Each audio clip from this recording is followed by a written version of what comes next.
When you hear the word samurai, what's the very first thing that comes to mind? Most people probably imagine a warrior carrying a katana, the legendary Japanese sword. Movies like The Last Samurai, games like Ghost of Tsushima, or Assassin's Creed Shadows. In movies and video games around the world, samurai are almost always shown fighting with their swords. But what if that image isn't entirely true? In reality, during Japan's Sengoku period, the weapon samurai relied on the most wasn't the katana. So what weapon actually led samurai to victory? Today we're going to uncover the surprising history behind the katana and reveal how samurai really fought on the battlefields of feudal Japan. Chapter 1. Why do we think samurai only use swords? Today, it's almost impossible to separate the image of the samurai from the katana. But this idea is actually much more recent than many people realize. When Japan entered the Edo period, the country experienced more than 260 years of relative peace. As large-scale wars disappeared, the katana gradually transformed from a battlefield weapon into a symbol of a samurai's social status. Samurai were required to wear two swords, a long sword and a short sword known as the daisho. Simply seeing these swords was enough for people to recognize someone as a samurai. Centuries later, novels, movies, television dramas, manga, anime, and video games spread the image of sword-wielding samurai across the world. As a result, many people came to believe that samurai fought almost exclusively with katanas. But the reality of the Sengoku period was completely different. Chapter 2. The real main weapon of samurai. The Sengoku period was an age of massive warfare. Battles often involved hundreds, thousands, or even tens of thousands of soldiers. On such battlefields, the katana was far from the ideal weapon. The most important advantage was reach. Having a longer weapon than your opponent greatly increased your chances of survival. That's why the spear, not the sword, became the primary weapon of most samurai. Many spears measured between 3 and 5 meters in length, allowing soldiers to strike enemies before they could get close. When used in tight formations, spear units were even capable of stopping charging cavalry. Many famous warlords organized their armies around large spear formations. Charging into battle with only a sword against rows of long spears was an enormous disadvantage. Chapter 3. Before spears, the bow ruled the battlefield. If we go back even further in history, the most important weapon for samurai wasn't the spear either. It was the bow. From the Han period through the Kamakura period, samurai were famous for their skill in mounted archery. Riding on horseback while accurately shooting arrows was considered one of the highest martial skills a warrior could possess.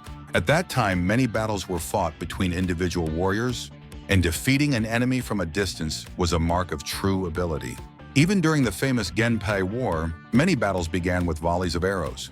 In fact, the Japanese phrase "Kuba no Michi," meaning the way of the bow, and horse, reflects how central archery was to the samurai way of life. In other words, the bow had been the samurai's primary weapon for centuries, long before the katana became famous. Chapter 4. Then came the gun. Everything changed in 1543. That year, Portuguese traders introduced firearms to Japan. The arrival of the matchlock musket completely transformed Japanese warfare. Japan rapidly adopted the new technology and began producing firearms on an unprecedented scale. One of the most famous examples came during the Battle of Nagashino in 1575. The warlord Oda Nobunaga deployed thousands of musketeers to defeat the famous cavalry of the Takeda clan.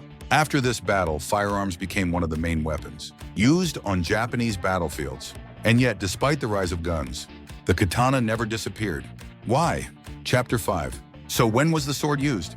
The katana was the samurai's last weapon. When all the arrows had been fired, when the spear had broken, or when the enemy finally closed the distance. Only then would a samurai draw his sword. It wasn't the primary weapon, but it was always carried as a final means of survival. There were also situations where the katana became the better choice. Inside castles, along narrow corridors, or in close quarters combat. Long spears became difficult to use, while the katana's shorter blade offered greater mobility. The katana wasn't a universal weapon, but in the right situation, it became indispensable. Chapter 6. Why the katana became a symbol. So why does the entire world associate samurai with the katana?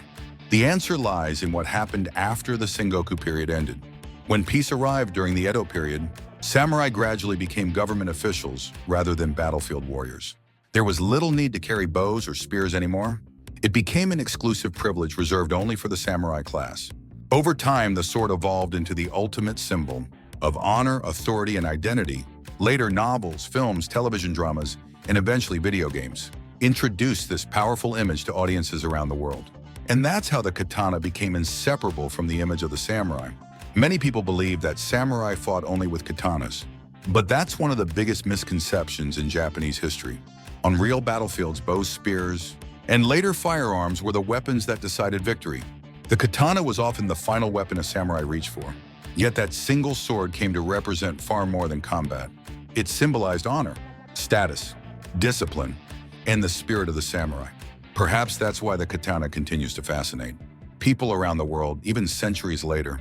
If you enjoyed this video, don't forget to like, subscribe, and join us for more surprising truths about Japanese history. We'll see you in the next episode of Samurai Ninja Secrets.